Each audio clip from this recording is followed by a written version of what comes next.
Okay. Got it.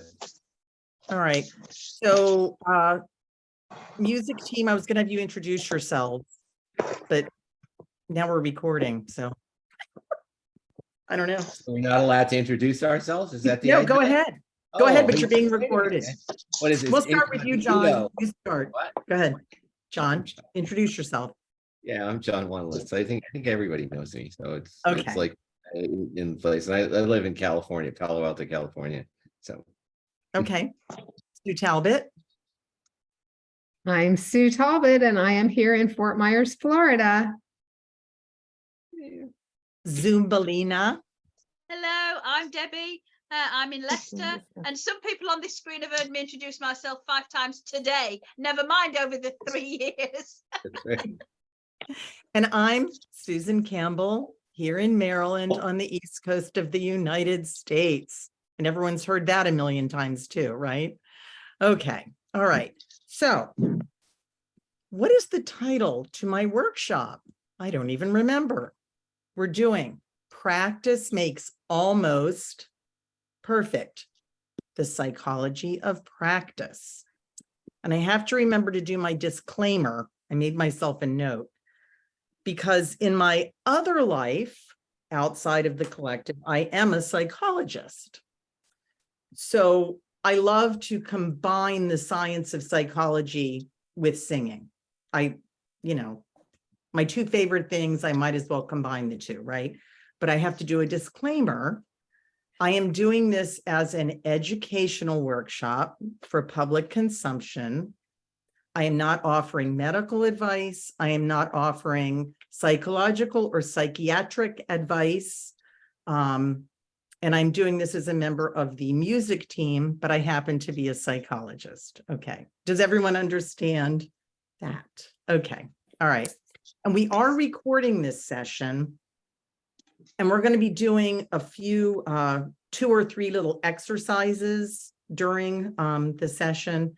So where I might be asking people to share what they think or what they wrote down. So just keep in mind that we're being recorded. And I always say that to remind myself, because I always forget when we're being recorded, and then I say ridiculous things that I wish I hadn't said. So anyway, okay. All right, let's go ahead and get started. Any questions before we start? Who went to Adele's workshop earlier today on how to learn a song? Aviva. Oh, Aviva, that's right. Aviva. I'm sorry.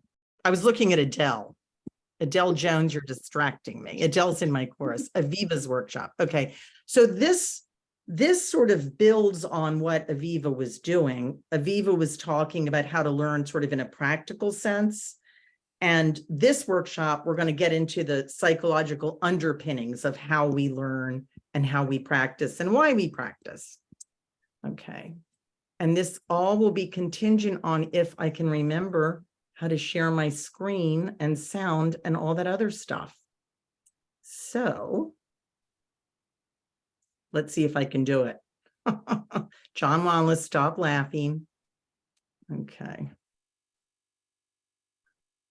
Did I do it? What are you're seeing the screen? Yeah, we're seeing your screen. Oh, this is so wonderful. All right. And I'm so proud of myself because the hardest thing for me to do in preparing this workshop was make PowerPoint slides because I don't know what I'm doing. There's an echo. Could everyone mute themselves, please? Okay. All right. So practice makes almost perfect because there's no such thing as perfect. I know the saying is practice makes perfect, but it doesn't, because what is perfect? Who the heck knows? It's a moving goalpost. So we don't know. The psychology of practice. We're going to be focusing on singing practice because, of course, we're all here as singers, but hopefully most of this information can be generalized to all kinds of other things in your life, practicing other things and doing other things. That's what I want to give you guys today is useful information that you can take with you into other endeavors, not just singing. Okay. And oh, feel free, if you have burning questions, put them in the chat. And my ever so professional music team will be checking the chat because I just see the PowerPoints right now. And you can also, if you want, go ahead and unmute and just belt out a question. That's fine. That's fine. I'd like this to be more of an interactive workshop. So don't be shy. Okay. First of all, we're going to get this out of the way. Practice versus practice. I've never heard of such a thing, spelling it with an S. But anyway, here we are. England. That is England, right? And the United States, we spell the word differently. In the United States, it's always with a C, apparently, and Zumbalina, correct me if I'm wrong, it depends whether it's a verb or a noun. It does, but don't ask me which way around. So it's just all too confusing for me. But in this workshop, we're going with a C, okay, for practice. All right.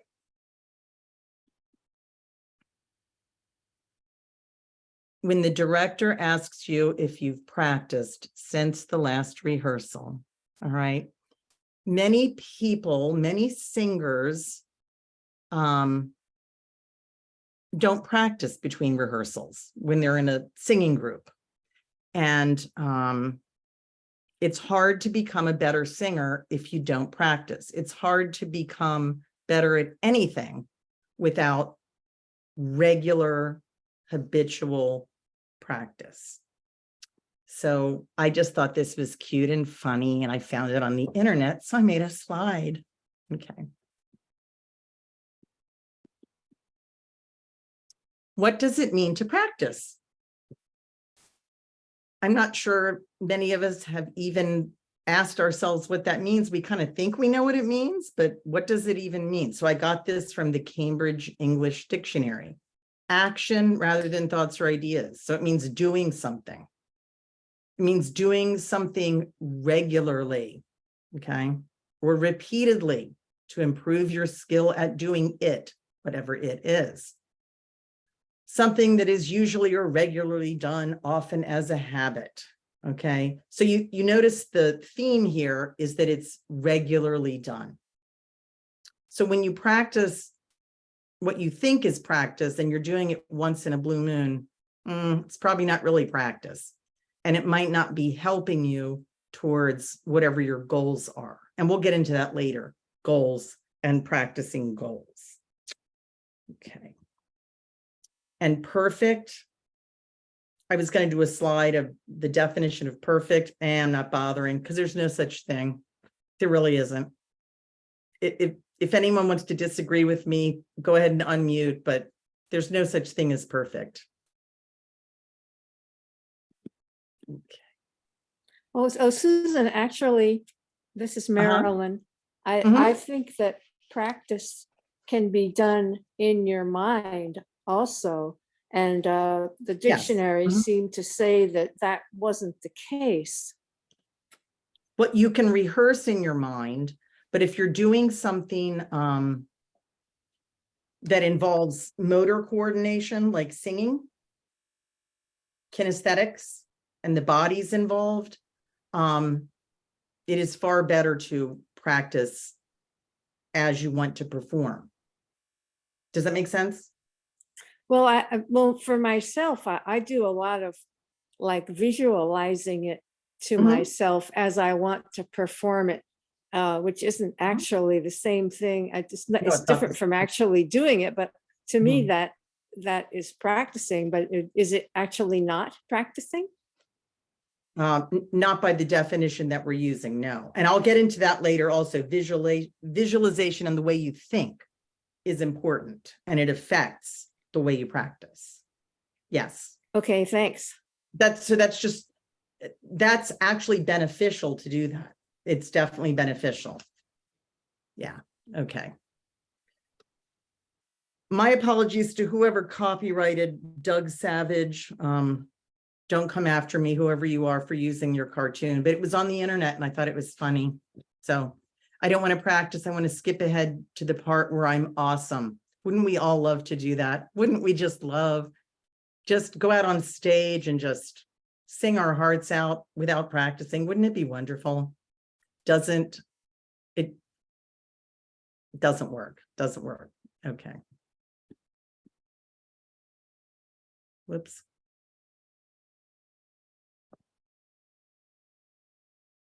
Are there words appearing on the screen right now? Okay.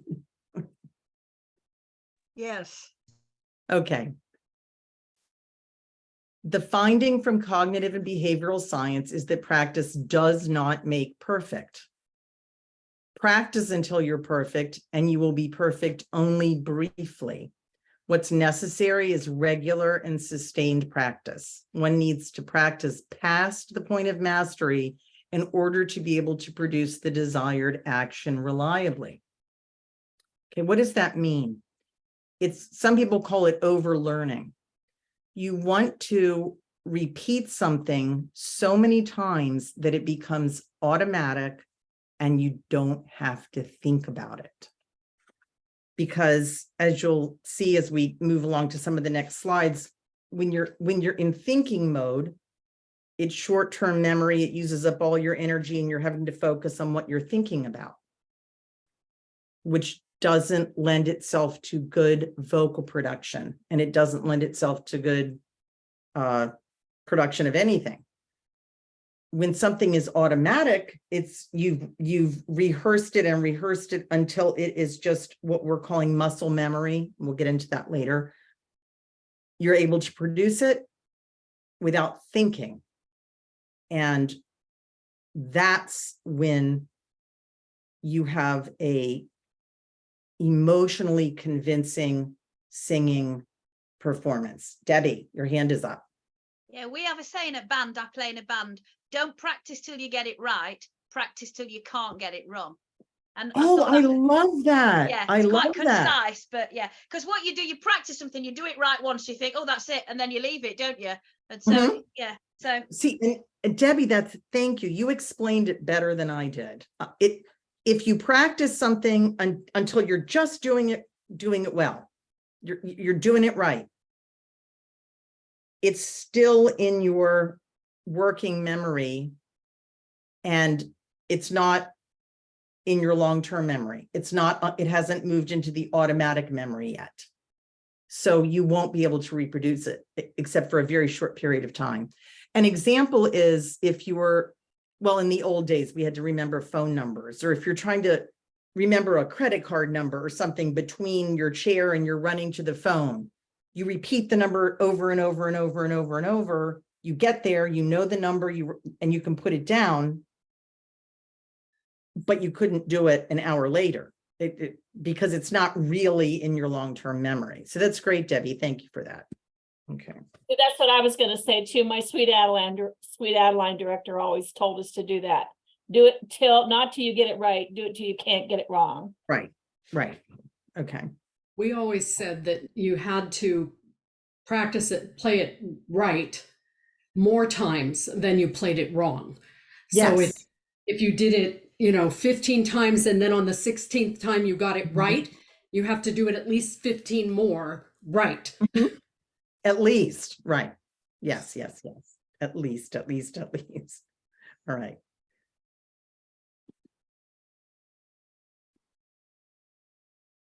Level of commitment can influence the outcome of your practice. This is studies show that the difference between professionals and amateurs tends to be professionals who are really good at their craft, whatever that may be, are willing to make practice their priority. And for example, social life is secondary. Whereas an amateur, someone who's more of an amateur, will let their social life be the primary thing that they do, and they wrap practice around that. Okay, so that's the difference, is your level of commitment. And again, it all depends on why you're practicing and what it is that you're trying to achieve or what your goals are. Okay.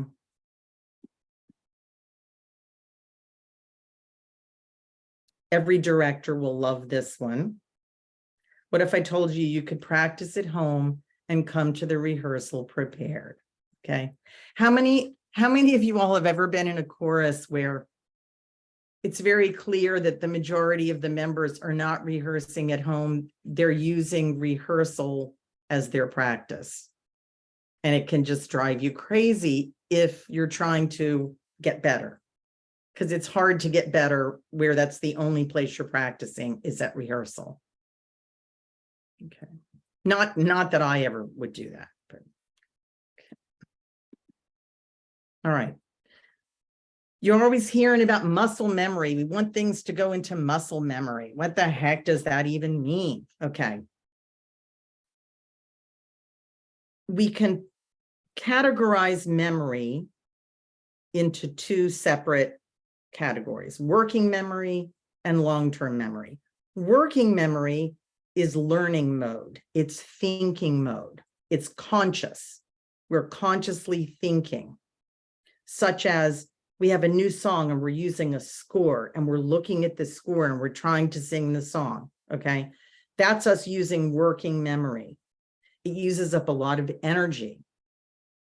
And we're having to put all our energy into learning that song or thinking about that song or trying to figure out how that goes. All right. That happens in the early stages of learning for everyone. It stays in that stage if you don't practice regularly. If you only practice once in a while, your music and your singing never goes out of working memory. Okay. So you're only gonna, your vocal quality and your level of singing will only get to a certain point. And if that's all you want, that's okay. But I think most people that are here in this workshop, we want to be really good singers. So we want to know how to do this better, right? Okay. So long-term memory is where we want our information to go so that we don't have to think about it. Okay. We want it to become subconscious. When you have overlearned a song and you've over-practiced a song, it goes into the background. You can just walk out on a stage or pick up your phone to record, and the song just comes out, right? It just comes out. And you enjoy yourself, and you're just singing it without thinking about it. And you're able to put your energy on the audience or the director. You're able to notice other things that are going on. You're not going to get distracted. And you can just relax and sing because you don't have to think about it. All right. And regular practice does that. So you're doing yourself a favor by practicing regularly. Okay. Sue, is that the same thing as like when you don't hear a song for 30 years and the words all come back to you? Oh, you've just moved about 2 slides ahead for me. We're getting there. We're getting there. Was that April that said that? Who said that? Katie. Oh, okay. I'm sorry. I can only see 2 people on the screen right now. So actually 3. I can see Gretchen also. I like your background, Gretchen. Hi. Anyway, okay. Yes, we'll get there. All right.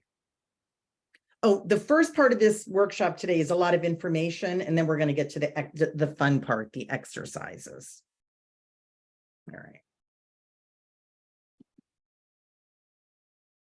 Here is an example of automatic memory versus working memory.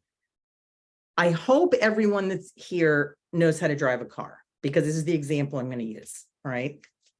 Does everyone remember learning to drive? Okay. When you're learning to drive, you have to think of every single thing you're doing, right?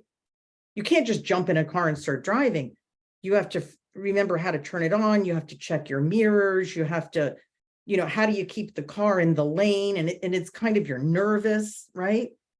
And it takes a long time to become a good driver, all right? So you're in thinking mode all the time in the early stages with learning to drive. Just like singing, you're in thinking mode in the early stages of learning a song or learning some piece of music. So after you do it long enough and over and over and over, now I'm betting that most of us, if not all of us, if we get in a car and drive, we barely think about what we're doing, right? We're able to talk to someone else while we're driving. Sometimes we don't even remember going from point A to point B because we were thinking about something else, right? Because everything has gone into muscle memory. And we are no longer using all our mental energy trying to focus on, okay, what do I do next? What comes next? You know, and we can use this as an analogy to singing. Isn't it more pleasurable to drive a car when you know what you're doing and you don't have to think about it? Yes. So that's where we want our singing to be. We just wanted to get it to the point where we don't have to think about it. We can just do it and enjoy it. Okay. And if anyone here doesn't drive, I apologize. And I'm sure you can think of something else for yourself that you had to learn how to do at one time. Okay. Hey, Susan, Yes. riding a bike probably, right? Riding a Yes, bike, riding a same, bike. same thing. Perfect example. Right. Dude. Right. It's Jeannie again. 2 years ago, I went to London, and it took my muscle memory just to walk across the street because everything is backwards from over here. Right. I had Yes. to concentrate to watch where I was going. I had the same experience last year when I went to England. Yes. It was very stressful because I had to think all the time. Yes. Right. That's wonderful example. Wonderful, wonderful. It made it so you couldn't just relax. You had to pay attention all the time. Yeah. Great example. Great, great, great. Okay. All right, here we go. But I need a score. Simon's going to love this. And no, I'm not doing this to get his approval. There is a myth, and it is a myth because research doesn't bear it out, that there is a visual learning style and an auditory learning style. And people like to identify with one of the, I'm a visual learner. Well, I'm an auditory learner. Well, guess what? Research does not bear that out. Unless you're in a very, very, very specific category of someone with a neurological deficit of some kind, or you're born hearing impaired or visually impaired or something like that. Everybody begins life as an auditory learner when it comes to music and singing. Okay, we're all auditory learners.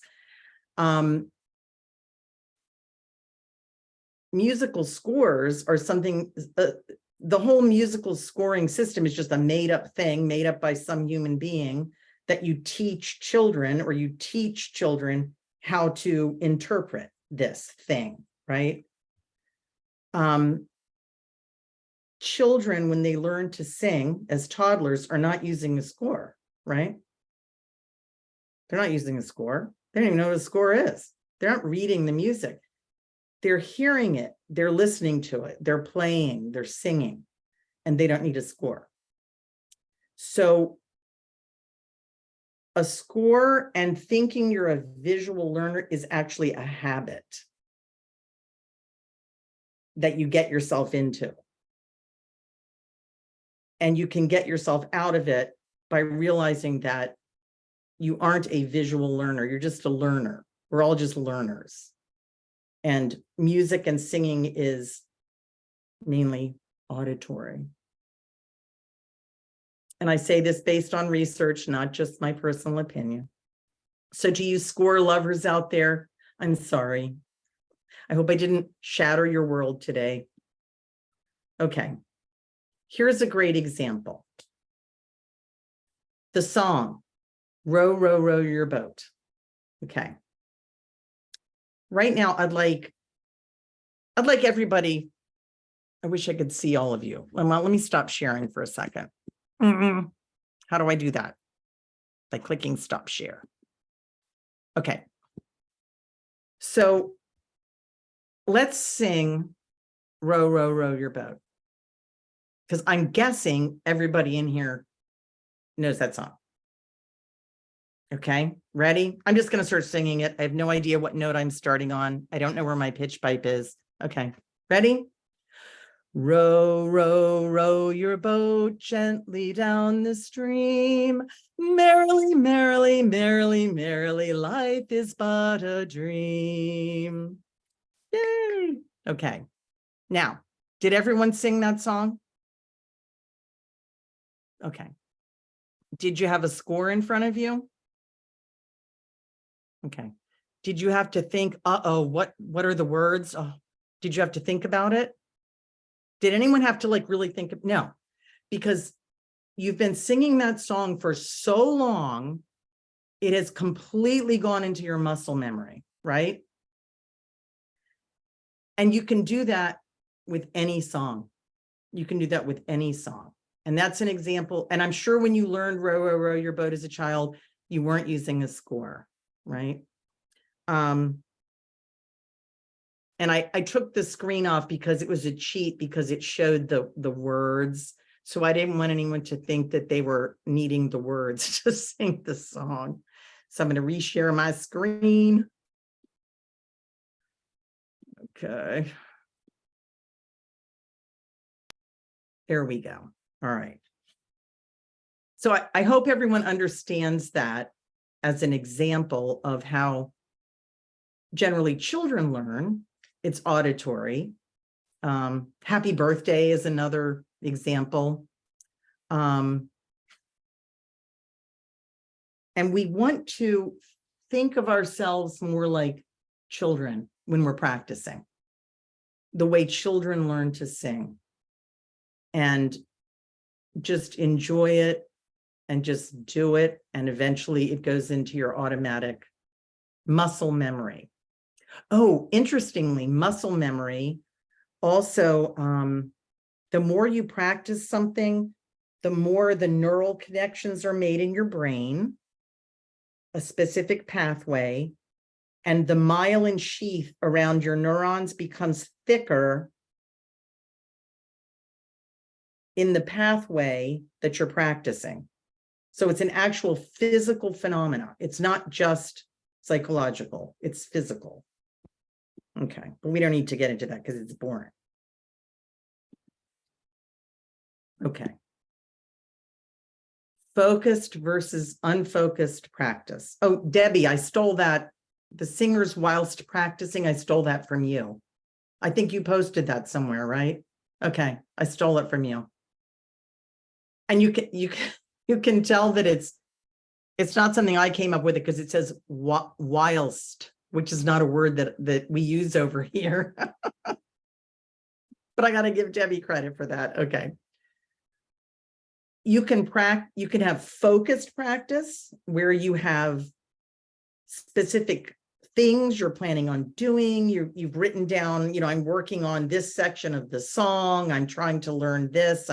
That's focused practice where you've got a plan as you go to sing. Unfocused practice is you're just singing while you're doing the dishes, or you're in the shower, or whatever you're doing. You're just kind of doing your little rehearsal of whatever song you're learning, whatever you're trying to practice. And you're not doing it in a focused, structured way.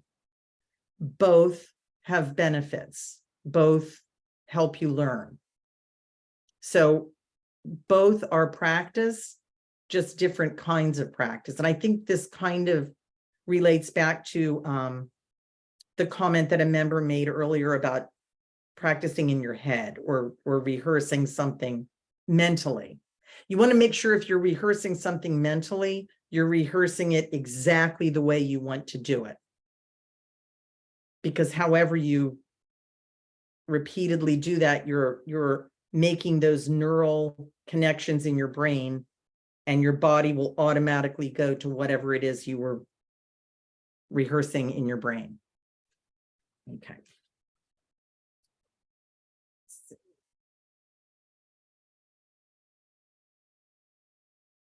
Okay, here we go.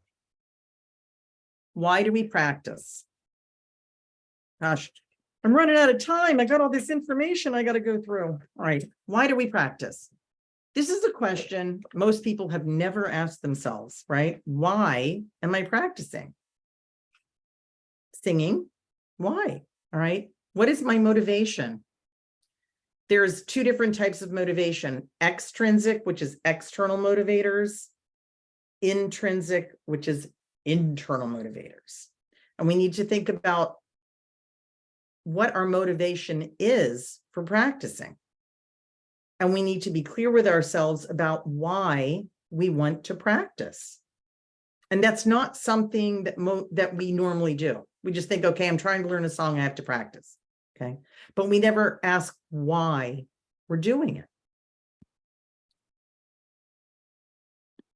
Here's some examples of intrinsic motivation. Okay. I like to sing and practice because it gives me a sense of achievement, curiosity, interest, pride. I practice singing because I love singing. It just gives me joy. I absolutely love it. That is an intrinsic motivator. An extrinsic motivator, which is something outside of you, is you are doing something for an external reward or trying to avoid an external punishment. Okay. So you may be practicing singing because you want to make money as a singer, or you're in school and you want to get an A in your music class. You want to get a grade. You want to practice, those of us that are barbershop singers, because you want to get a medal at a competition. You know, you're practicing for the external reward, or trying to avoid punishment, such as I'm practicing because I don't want my director to be mad at me or something like that. Okay. So which motivators do you think, both of these categories of motivation work? Okay. Both of them get you to practice. But which category do you think in the long run is the more, the better motivator? Anybody want to guess? Intrinsic. Yes, intrinsic. Because when we do something for the joy of it, for something within ourselves, then we're enjoying the process. We're not becoming attached to the outcome.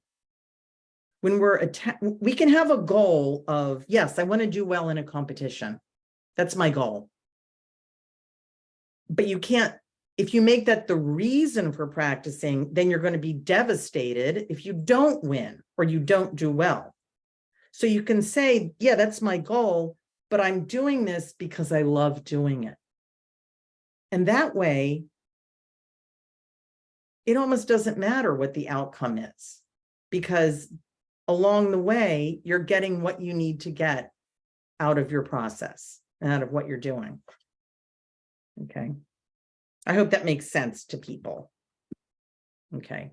So I would like right now, just for the heck of it, if you have a pencil or something to write with or something, just think about or write down what motivates you to practice, or what motivates you to want to sing, to practice singing. What motivates you? Why are you doing it? You know? And I bet it's something that many of you haven't even ever asked yourselves why you're doing it. And if you find practicing to be a really odious experience, like a really horrible experience, then you need to ask yourself, why am I doing this? Right? Why? Because then my parents might be proud of me or something if I become a good singer. I mean, you can come up with all kinds of reasons why. but we want to be really clear with ourselves why we're doing what we're doing. So does anybody have any thoughts about what their particular motivators are to practice or to want to practice? Anybody want to share? I I like can't. this, Jeannie. I like Mhm. I like singing, and I like being with people who like to sing too. I like being part of the group. Okay, so that's wonderful. So that's sort of two different motivators that are both intrinsic. I know it seems like it's external, the wanting to be with other singers, but it's a feeling that it gives you, is what you're saying. You get a good feeling when you're with the other singers. So and you enjoy doing it. Yeah. Yeah. Okay. The April Tetris. has her hand. Oh, April I'm has her hand. sorry. Go ahead, Okay. April. Oh, I was just going to say, I think when I was younger, and this is probably true for a lot of people, it Mhm. was the external, the praise from the choral Yeah. director, or your parents, or whatever. Mhm. But now, and I'm not saying I do it regularly enough at all, but the joy that I feel when I do know the music, and we use scores in our home choir, so it's easy to not, really know it. Right. Really know Right. it. Right. And when I do, oh my gosh, the joy of being able to focus on the performance and the blend of the voices. And Yes. if I tear up, I know I'm not going to get lost, whatever it is. And that's become much more of a motivator. Oh, that's wonderful, April. That's great. Yes. So you've had the experience of being able to free yourself up so that you have the energy to focus on the audience and the joy of singing. And yeah, great. That's wonderful. I can see Julie and she has her hand up. Yeah, I was just going to say, I've been, well, I started out as an instrumentalist and moved to vocal, and it's just always been an emotional fulfillment for me. So I find like, and true with April, at first, it was, oh, you're really good when you're young, and so people encouraged you. So then I thought, oh wow, I must be good at this. But then as I moved toward it, and especially when I got in college, I got a little discouraged because there were so many people much better, right? But then I found I just enjoyed doing it, so I didn't care like where I was placed, what was going on. And Right. I've continued that in adulthood. And now I've done both things. Another challenge came with, because one of our choirs requires us to memorize all of our music. And I was scared when I started, but I found that, wow, I can accomplish this. And as a Right. group, it's amazing. Even, this last performance we had, we all kind of amazed ourselves because we had some really challenging songs in different languages. And we got done with the performance, and it was kind of like the whoosh, we did it. Mhm. But it's really, to memorize really frees you to actually perform, because Yes. you are out there and you have to do it all. Yes. Everything. That's a wonderful sort of testimony to practicing to the point where you get everything into your muscle memory, and then you can just have this joyous experience singing. Absolutely joyous. That's wonderful. Wonderful. 12 songs. So it was quite a challenge. Okay. Real quick, the Tetris effect. Is anyone here old enough to remember there was a game called Tetris? Okay. I don't know. There was something that they used to call the Tetris effect, because they found out that people that played Tetris all the time, and they did studies on this, would go about their real life after playing Tetris for 1,000,000 hours. And everywhere they go, they would see the little squares falling. Like they would be trying to go to sleep and the Tetris would be in their brain, and the Tetris, they would think the Tetris, and it shows how our brains become wired to anticipate whatever it is we have been habitually focusing on. Okay. So anything that we habitually focus on starts to happen automatically. Now, what this means is that we have to be very careful where we are placing our attention. and on what we are letting ourselves focus. Because if we're focusing on worrying, if we're focusing on, I'm not going to do well, I'm not going to do well in my performance, what are we wiring our brain to do? To not do well in our performance. So then when we get out there, we don't do well, but we did it to ourselves. You know that thing where you say to yourself, don't trip? Like, you know, someone's looking at you, so you're trying not to trip, and then you trip. It's because you've put your attention on don't trip. So your brain activates the trip pathway, and then you trip, you fall, okay? So an example in singing, like I'm a bass. So when I get to the high notes, when I'm rehearsing or practicing, if I start thinking, uh-oh, I know the high note's coming, right? Uh-oh, I have trouble singing high notes. What happens? I can barely get the note out because I've conditioned my body to focus on, I have trouble singing high notes, right? So if I say to myself, oh, here comes that exciting note, and I try to look at it, it's exciting. This is the part where I really get to shine and be excited. I can sing the notes just fine. And it's because I'm habitually putting my focus on the excitement of it rather than dreading it. So,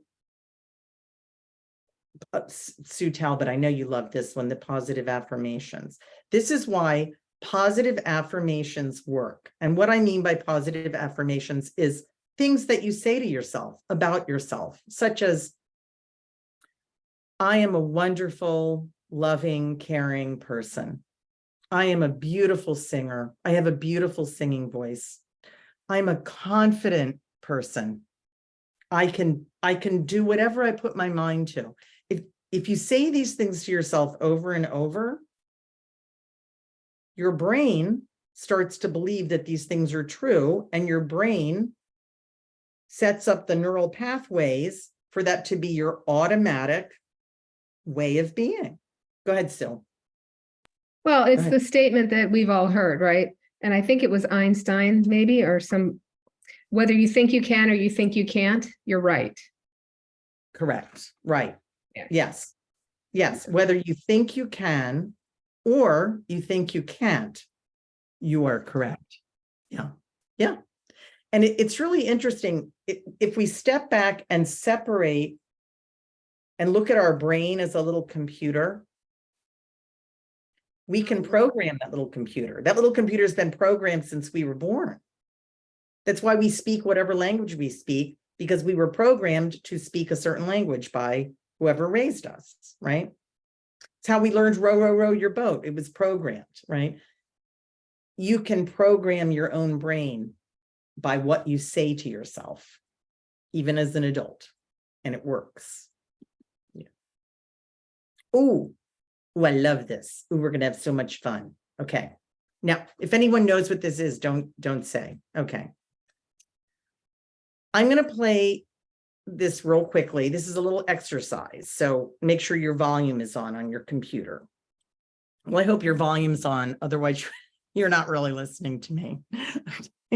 Anyway, all right.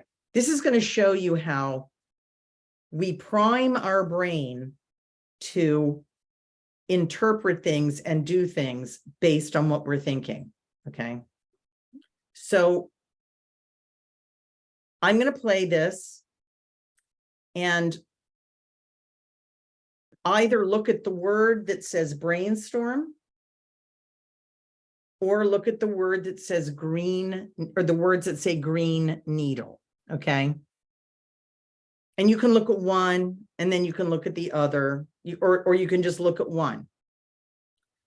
And I want you to be amazed that you will hear only what you're looking at, okay? Ready?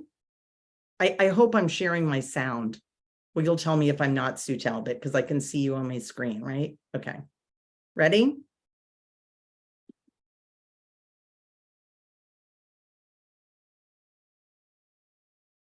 Oh no, it's not working. Circle of doom.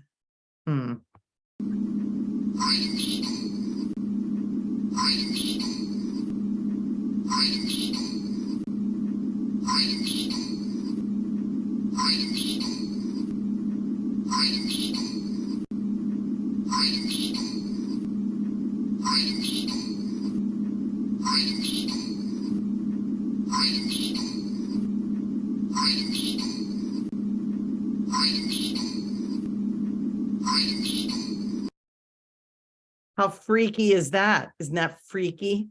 Freaky deek. Okay. All right.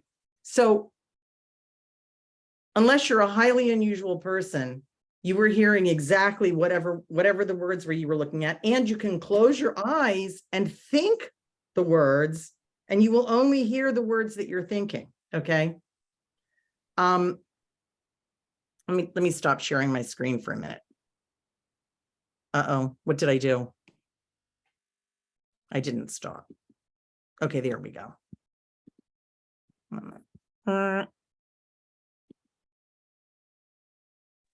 What happens if you get a green storm? You can do green storm. You can make yourself hear green storm also. You can. Yeah. It's whatever you think of. So what this is that is just really, that sound doesn't say either of those things. It's just some ambiguous noise. Okay.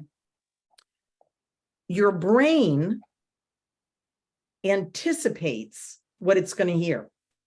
If you're looking at the word brainstorm, your brain thinks it's going to hear brainstorm, so it hears brainstorm. If you're looking at green needle, your brain thinks it's going to hear green needle, so that's what you hear. Okay. All it was noise. Okay. So this is an example, a concrete example of how the way we think and what we anticipate and what we say about ourselves is what happens. It's what our brain then will hear, see, or do. Isn't that fascinating? I love it. I love it. I love it. I love it. I thought when I first saw this, it was some kind of a trick, and it's not. It's not a trick. Oh, Carol Gash, you have your hand up. I need psychiatric help. Oh, after seeing that, I know. Well, because I was looking at brainstorming the whole time, and all I heard was green needle. Well, that's interesting. That's Yeah. very, we'll have to talk Same here. afterwards, Carol. What did you say? I could only hear green needle wherever I looked. That really, Yeah. I went that's back and forth, interesting. and Okay, but I could hear them back and forth, but then at the end I was just looking at green needle and all I could hear was brainstorm. So okay. But the interesting thing is it didn't say either. right. Just noise. Does that make sense? Yeah. So you were still programming yourself to hear something. Okay. I just heard brain needle. Okay. Okay. Ross. Ross, yeah. Ross Johnson. Yes. Uh-oh. What's he going to say? I heard only green needle, even when I look and focus on brainstorm printed out. But before that, I was contemplating what a green needle would be. Oh, And, okay. and what it would be. I came up with it would be from a, from a green plant that has something very sharp to protect Okay. itself. So you were thinking about a green needle. Yes. And so then that's what you were hearing. Yes. That's fascinating. So you primed your brain. And this is true. I mean, I'm not going to get into the physiology of it or the biology of it, but there's been ample research done. Our brains are always a nanosecond ahead of us. Our brains actually anticipate things before we're aware of it. And then our brain reacts to whatever it's anticipating. So what we want is for our brains to anticipate that we are fabulous singers, right? That's what we want. That's what we want. And the more we practice, the more we will become fabulous singers. All right. Let me see. Okay.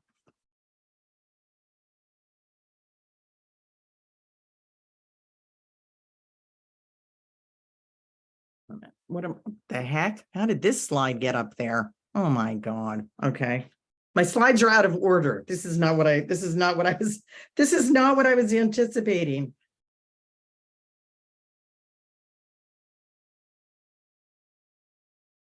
All right. This is, as long as the slide is up there, this is the ultimate, should you be practicing? Okay. the practice tree. And as you go through the practice tree, basically every single thing is keep practicing, right? Keep practicing. Practice to the point of, you know, when you get the earworm and you can hear it in your sleep and you hear it, that's actually a good thing. Drives you crazy. But like when you're hearing Simon's learning tracks in your sleep or when you first wake up in your head, it means it's getting into your automatic memory. Speaking of sleep, I don't have a slide for this, but there are studies we learn by, it's called assimilation and accommodation. Assimilation, we're taking in material, and accommodation, our brain is making sense of it. Okay, we take in material, our brain makes sense of it. So, and it takes a while for the accommodation phase. So if you listen to something or listen to learning tracks as you're falling asleep, you're assimilating the material, okay? And then you're in a state of almost asleep. It's similar to hypnosis. So your subconscious is very open to taking in information. And then you fall asleep, and then your brain will accommodate, meaning make sense of that information.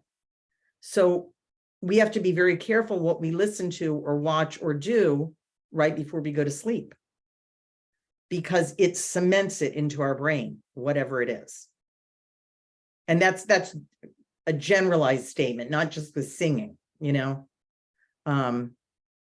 So listening to positive affirmations as you're falling asleep is a wonderful thing. Listening to whatever song you're working on as you're falling asleep is a wonderful thing. And studies show that with college students that are studying for an exam, if you study for an exam at night and then you go to sleep and then you get up and you don't study anymore and you go take your exam, you will do better after you've slept than studying and taking the exam. Because there's something about sleep where our brain sorts stuff out and gets stuff sort of organized at a level that we don't really understand, but it works. One other thing, my peppermint oil, which I was sniffing before we started. Oh, that's right. We're still being recorded. Oh, look, someone's drawing on my slide. Look, who did that? Sue Talbot, did you do that? Okay. The smell of peppermint, if you smell peppermint oil, again, this is based on studies. This isn't Susan Campbell's rambling. Before you take an IQ test, if you smell peppermint and do some deep breathing with peppermint, you score higher on an IQ test. There's something about peppermint that does something to your brain and it makes it work better. So I often will, if I'm in a singing competition or a rehearsal or a private lesson with my director, I'll do the peppermint oil beforehand, and it actually helps you perform better, helps your brain work better. How that works, I have no idea. Just like lavender, the smell of lavender really does help you sleep. It really, and that's a real thing. Yeah. And this is my last slide. And Rumi is I think he was Persian poet from a million years ago that I love, but I want to sing like the birds sing, not worrying about who hears or what they think. And that's how we want to approach singing. We want it to be a joyful, beautiful, happy experience, including practice. We don't want it to be something we have to do. We want it to be something we want to do. And I think that's why we all like the collective, because that's our experience singing in the collective. It's just joyful. It's joyful. So, and we're running out of time. So questions? end of slideshow. Ah, stop share. Wait a minute. Okay.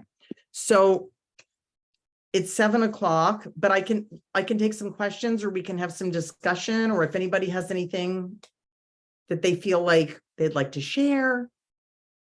I had a million more things planned, by the way, that I didn't have time to get to. I over prepared. Sorry, I'll save it all for my next workshop. Okay, Jeannie. I was asking about the 30-year-old song that you know all the words to. Yes, that was one of the examples that I was going to use and that I didn't have time to get to. Thank you, thank you, thank you. How many of us, if you hear a song from when you were a teenager or something, and you haven't heard it in 30 or 40 years, but you can sing it right now along to right? Now, did we learn those songs by studying a score? No. We learned them because without realizing it, we were practicing them over and over and over and over without calling it. We didn't call it practice. It was unfocused practice, right? Like you put on any Beatles song, I can just sing the entire song, every word, every note. And it's because those were the songs that I learned when I was a kid, you know? So that's an example. They've all gone into muscle memory. Yeah. Yeah, I love it. Love it. Love it. Tapestry. Oh, Carole King. Is that? Yeah. Oh, and so you can sing it. You want to demonstrate right now, Ellie? No, I'm kidding. You don't have to demonstrate. My life has been a tapestry of rich and royal hue. Oh, I remember that song. It was lovely. Thank you. Thank you. Perfect example of muscle memory, right? You didn't know anyone was going to ask you to sing that, and you didn't even think, you just sang it, right? It just came out. Love it, love it, love it. So we're out of time. So unless anybody, I wish we had time for more discussion. I really do, but I think we have to clear out of the room at some point and then come back into the room for whatever the heck the next session is. Oh, we can stop recording now. Whoever's somebody's story.